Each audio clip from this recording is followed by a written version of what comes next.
Um, okay, so in '65, George Mason, the students selected green and gold. Students did. Yeah, as reported in the newspaper, and that they selected green and gold as the school colors. So, what do you recall surrounding the decision to go with green and gold? Okay, this goes back to the uniforms bit. Okay. Okay. We wanted uniforms for the baseball team. Well, if you don't have school colors, you can't have uniforms. So, and it wasn't going to be blue and orange. Absolutely not. Okay. So I was a freshman representative that semester, and it was my task to poll the students to find out what colors we wanted. So I sent out to half a dozen different or more schools for pennants and decals and stuff like that to show the students a choice to pick from.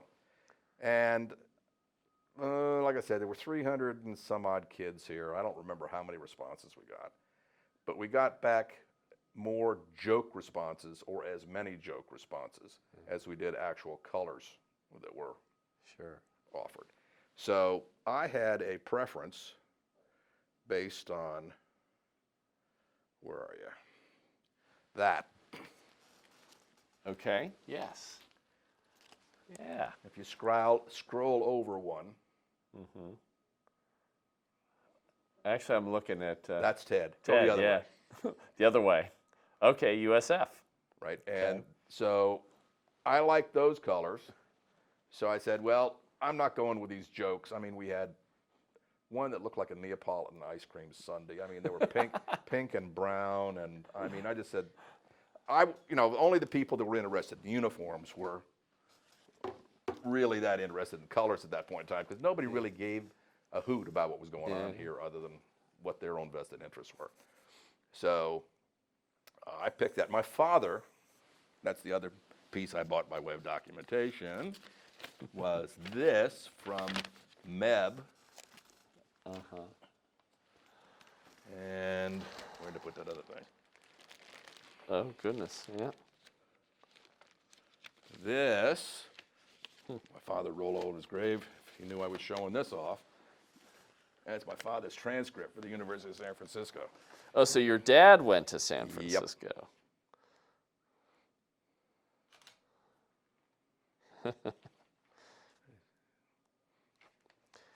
And so now, did your dad play sports? He was a swimmer and a tennis player. Okay.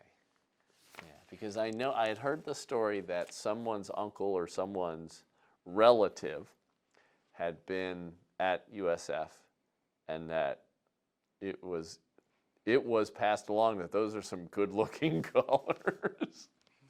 No, I don't know about that. Dad never talked about that when my mother was in the room, so I don't know.